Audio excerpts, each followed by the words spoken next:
In this verse of the Quran of Surah Tawbah, chapter number 9, verse number 24, Allah is saying, قُلْ إِنْ كَانَ آبَاؤُكُمْ, whether it be for fathers. And you know the Quran respects the parent the highest after Allah subhanahu wa ta'ala.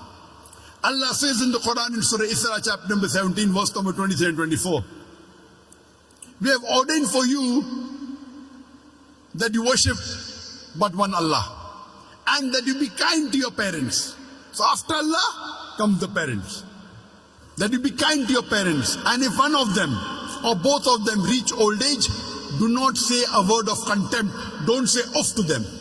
That means one or both of your parents reach old age, whatever they say, you cannot retaliate. You can't even say off to them. So much you have to respect them. Don't say off to them, but rather address them with honor.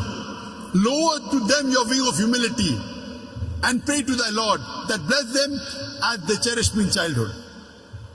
According to the verse of the Quran, respecting the parents is of utmost importance. After worshipping Allah, come respecting your parents.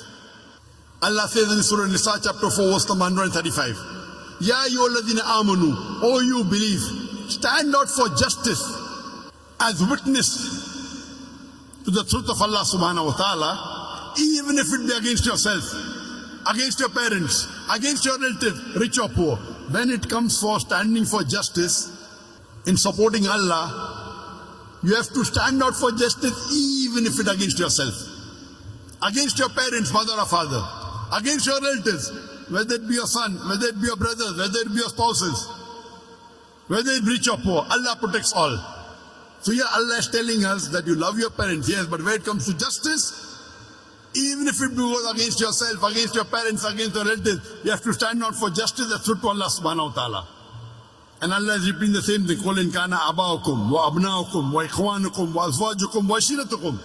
Say whether it be for your fathers, or for your sons, or for your brothers, or for your spouses, wives and husbands, or for your relatives. And Allah continues, وَأَمْوَالٌ اقْتَرَفْتُمُوهَا, and the wealth that they have amassed. Allah says in Surah Baqarah, chapter number 2, verse number 261, that the parable of those who spend their way in the way of Allah subhanahu wa ta'ala, the parable of those who spend in the way of Allah subhanahu wa ta'ala is like a grain of corn, and that corn becomes 7 years, each year bearing 100 corns. That means that one grain becomes 700 grains. Allah says, if you spend in the way of Allah, Allah will give you 700 times profit. In business terminology, 70,000% profit. If you spend in the way of Allah subhanahu wa ta'ala, Allah promises you 70,000% profit, 700 times profit. And Allah continues, Allah will give you much more. That means minimum profit Allah has guaranteed you if you spend in the way of Allah is 70,000%, 700 times profit. Allah continues, وَأَمْوَالٌ اقْتَرَفْتُمُوهَا وَتِجَارَةٌ تَخْشَوْنَ كَسَادَهَا وَمَسَاكِنُ تَرْضَوْنَهَا. The wealth you have amassed, the business in which you deal, the house in which you live. What are your considerations? Why are you afraid to do dawah? Why are you afraid to go for jihad in the way of Allah subhanahu wa ta'ala? Striving in the way of Allah subhanahu wa ta'ala. Are you worried about your wealth? The business in which you deal? Okay, if I do dawah with a non-Muslim, maybe I will lose my business. Maybe I'll have less customers. The wealth you have amassed, the business in which you deal, the house in which you live. Are you afraid that if you do dawah, strive and struggle in the way of Allah subhanahu wa ta'ala, whether it be striving physically, whether it be striving for dawah, whether it be striving to explain the Quran, are you afraid of your fathers, of your sons, of your brothers, of your spouses, wives and husbands, of your relatives, the wealth you have amassed, the business in which you deal, the house in which you live?